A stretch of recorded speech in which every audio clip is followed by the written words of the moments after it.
The newsroom buzzed with the kind of nervous energy that only came with breaking news. Cameras adjusted, producers whispered frantically into headsets, and somewhere in the distance, the red on-air light flickered to life. In the center of it all sat Jordan Tate, a seasoned liberal commentator known for his sharp wit and unapologetic takes. Tonight was supposed to be routine, a heated but controlled debate about the latest policies surrounding Karoline Leavitt, a rising conservative voice. But as the segment unfolded, something shifted. Jordan, usually composed and strategic, let his guard slip. Maybe it was exhaustion, or maybe it was the tension that had been bubbling beneath the surface for months. Either way, when the words left his mouth, he knew instantly they had crossed a line. The silence in the control room was suffocating. Producers exchanged glances, their fingers hovering over the switchboard. On screen, Jordan barely flinched, but inside, his mind raced. Had he really just said that? The panelists' stunned expressions confirmed it. Across the country, thousands of viewers paused mid-bite, mid-scroll, mid-thought. The backlash wasn't just coming. It had already begun. As the segment wrapped, Jordan peeled off his mic and walked off set, his heart pounding. His phone buzzed relentlessly in his pocket, each notification a possible nail in his career's coffin. Before he even reached the dressing room, an intern intercepted him, her face pale. "Jordan, they want you in the executive office, now." This was it. The moment everything changed. Jordan Tate barely had time to gather his thoughts before he was ushered down the long, glass-walled hallway to the executive suite. His phone was still buzzing in his pocket. Messages from colleagues, reporters, and no doubt his agent. He ignored them. The weight in his chest wasn't just professional, it was personal. He had built his career on walking the fine line of controversy, but tonight he had tripped and fallen straight into the abyss. The double doors to the executive office swung open, revealing a scene that confirmed his worst fears. His boss, network president Diane Mercer, sat stiffly behind her desk, her expression unreadable. Beside her was Greg Lawson, the network's head of PR, rubbing his temples as if he already had a migraine. The tension in the room was thick enough to choke on. "Jordan," Diane started, her voice measured but ice-cold. "What the hell were you thinking?" He didn't have a good answer. Instead, he took a seat and exhaled, bracing for impact. Greg leaned forward. "Your segment just went viral, for all the wrong reasons." He slid his tablet across the desk, and Jordan glanced at the screen. There it was, a flood of tweets, headlines, and video clips dissecting his on-air remarks. Some called it a disgrace, others labeled it a career-ending blunder. And of course, conservative pundits were already spinning it into a full-fledged media firestorm. "Look, Jordan started, but Diane cut him off. "The board is meeting first thing in the morning," she said. "Until then, you're suspended. No statements, no social media. And for God's sake, don't make this worse." Jordan's jaw tightened. "Suspended? Diane, come on. We both know the network has let worse slide." Greg shook his head. "Not this time. You didn't just cross the line, you obliterated it. This isn't just about ratings, Jordan. We have advertisers threatening to pull out." There it was. The real reason. Money. It always came down to money. Jordan felt a bitter laugh rise in his throat, but swallowed it down. "Go home," Diane ordered. "We'll be in touch." The drive back to his apartment felt surreal. The city lights blurred past. Him, his mind replaying the moment over and over. What had he been thinking? More importantly, what was he supposed to do now? When he walked into his loft, the first thing he saw was his laptop open on the kitchen counter. His email inbox was already flooded with interview requests. His agent, Ben Marshall, had sent at least 6 messages, each one more frantic than the last. Jordan barely had time to set his keys down before his phone rang. "You really did it this time," Ben said without preamble. "Save the lecture," Jordan muttered, collapsing onto the couch. "What's the damage?" Ben sighed. "Half the country wants your head. The other half thinks you're a martyr. You've officially entered the cancel culture arena, my friend." Jordan pinched the bridge of his nose. "Any way out of this?" "Well," Ben said, "that depends. Do you want to fight this, or do you want to walk away?" It was a simple question with no easy answer. If he apologized, would it even be enough? If he fought back, would it ruin him completely? Jordan wasn't sure. Yet. But he did know one thing. He wasn't going down without a fight. Jordan woke up to a nightmare. His phone, which he had silenced the night before, had exploded with even more messages. News outlets were dissecting his every word.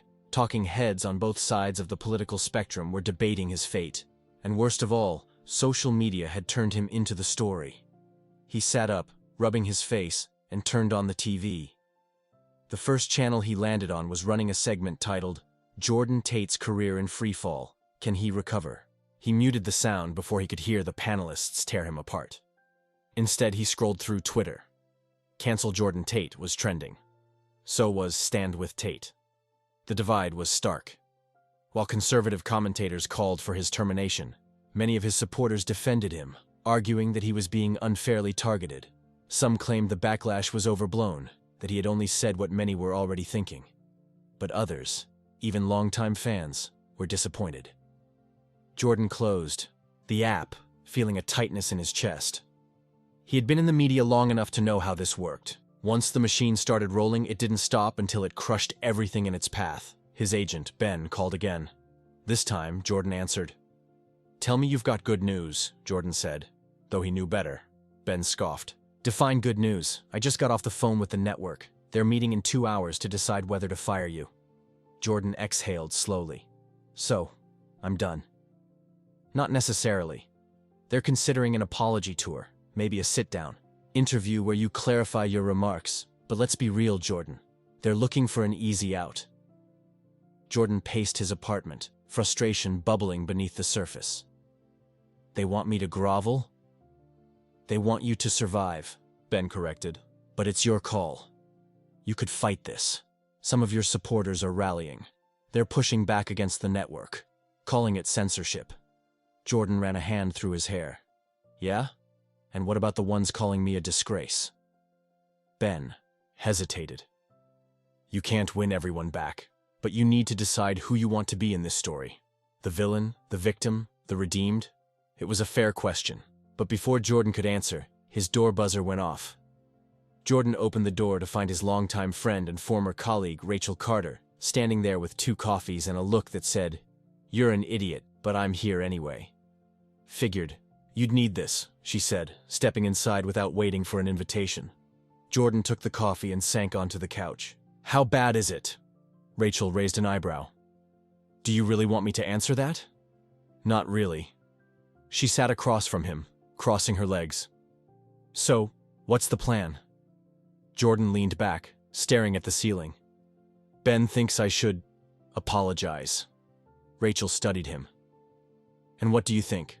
He exhaled sharply. "I think if I do, they'll still fire me. And if I don't, they'll definitely fire me." She tilted her head. "You could fight back." Jordan gave a dry laugh. "And do what? Launch a podcast? Go on some conservative network and pretend I didn't say what I said? That's not me." Rachel nodded slowly.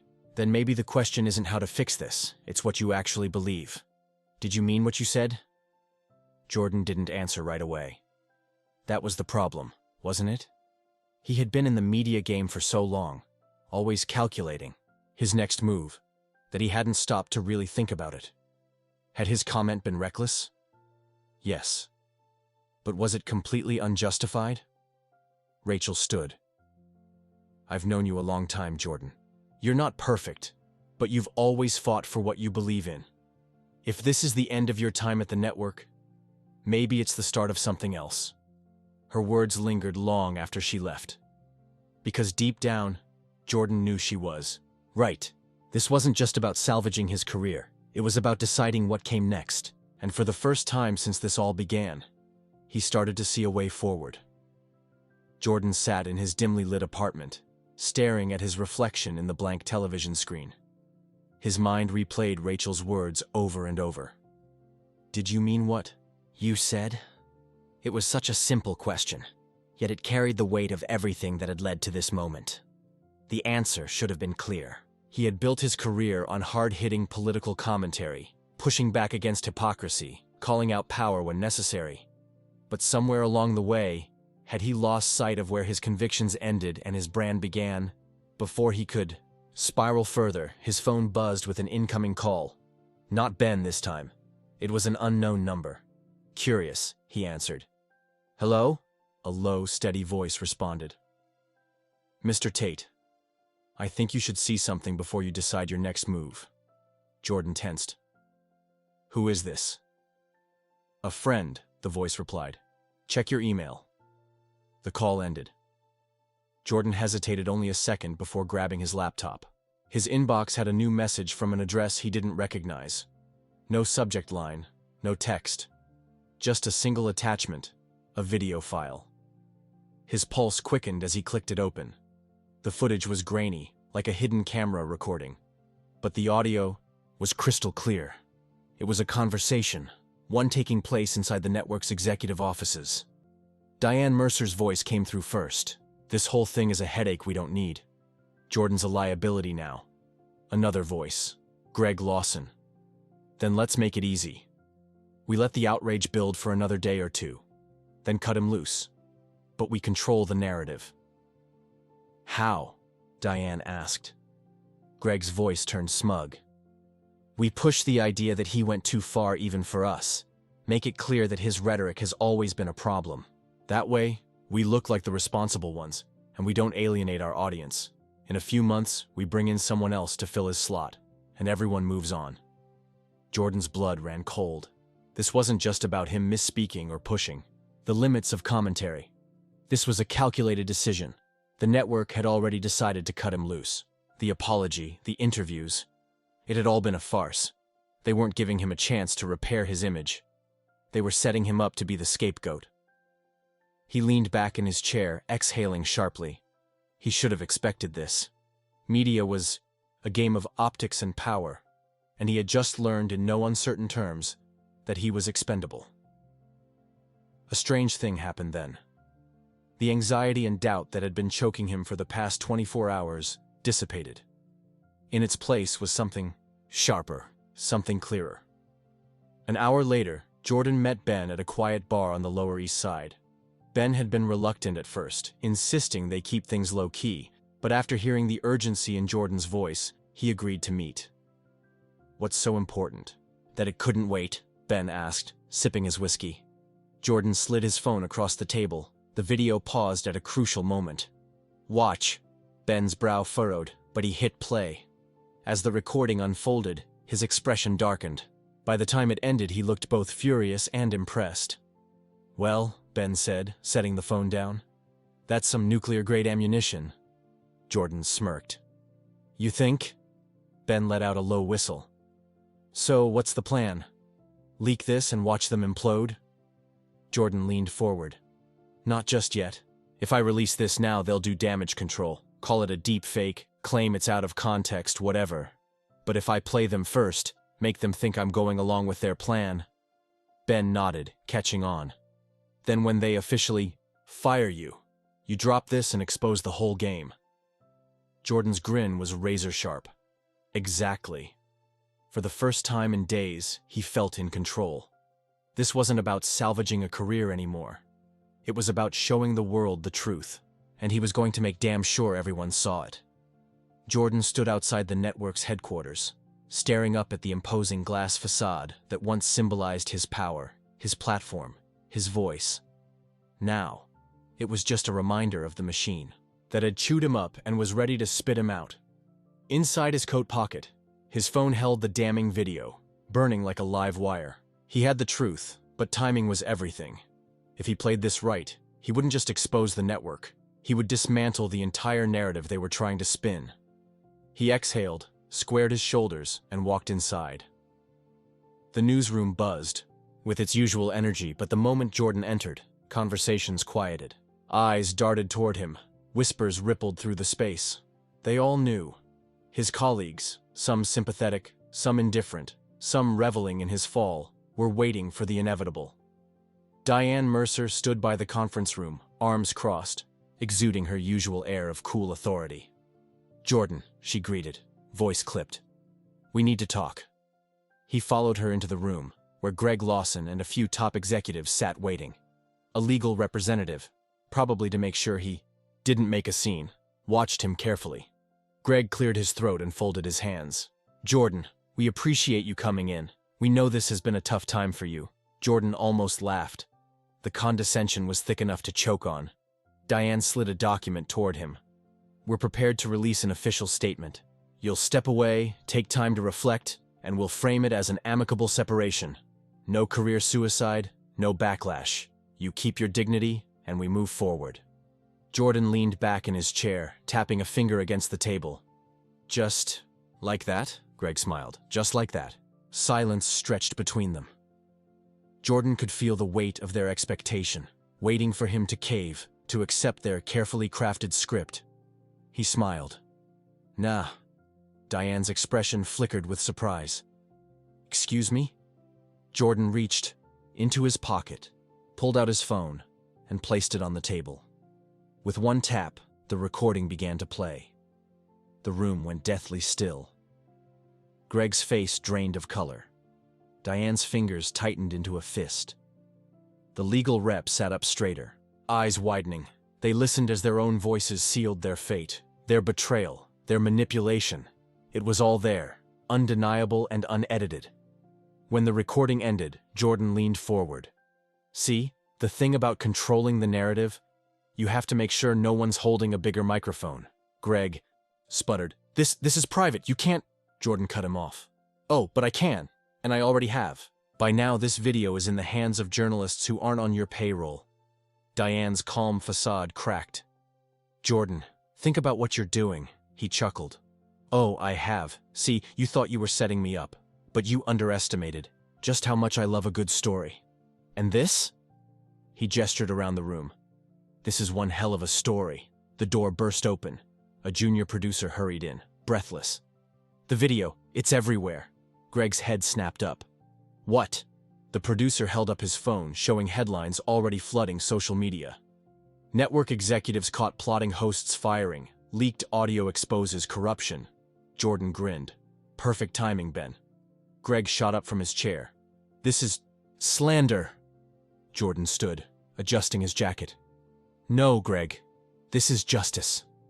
Diane exhaled sharply, her eyes burning with anger. You just declared war on this network. Jordan met her gaze without flinching. No, Diane. You did. I'm just making sure everyone knows it. And with that, he walked out, leaving them scrambling in the wreckage of their own deception. Jordan stepped out of the towering network headquarters and into the crisp evening air. The city hummed around. Him, horns blaring, footsteps clicking against concrete, neon signs flickering against the glass of 1,000 ambitions. He had walked into that building as a man under fire, but now he was something else entirely. His phone buzzed. Dozens of missed calls, messages flooding in from journalists, former colleagues, even a few enemies who suddenly wanted to chat. He ignored most of them. The only one he cared about was from Ben. Ben. It's working. They're panicking. Jordan allowed himself a small smile. His exposé had spread faster than he anticipated. Within hours, the network was in full damage control mode, issuing vague statements about misinterpretations and ongoing internal discussions. But the public wasn't buying it. People were angry. The hypocrisy, the manufactured outrage, the way voices were silenced. It was all laid bare now. His career at that network was over, but his career itself? That was just beginning. A call came through, an unknown number. Normally, he'd ignore it, but something told him to pick up. Jordan Carter speaking. A warm, steady voice answered. Jordan, this is Lisa Reynolds from the Independent News Network. We'd like to talk about your future. His grip on the phone tightened. I'm listening. Lisa chuckled. Good, because we think the world still needs your voice, just without the leash. He glanced back at the building one last time. The empire that had tried to control him was now crumbling under its own weight, and he was free. For the first time in a long time, Jordan felt lighter. The city stretched out before him, a world of possibilities waiting. He took a deep breath and stepped forward. Closing line. they thought they could silence him. Instead, they gave him something far more powerful, a reason to speak louder than ever.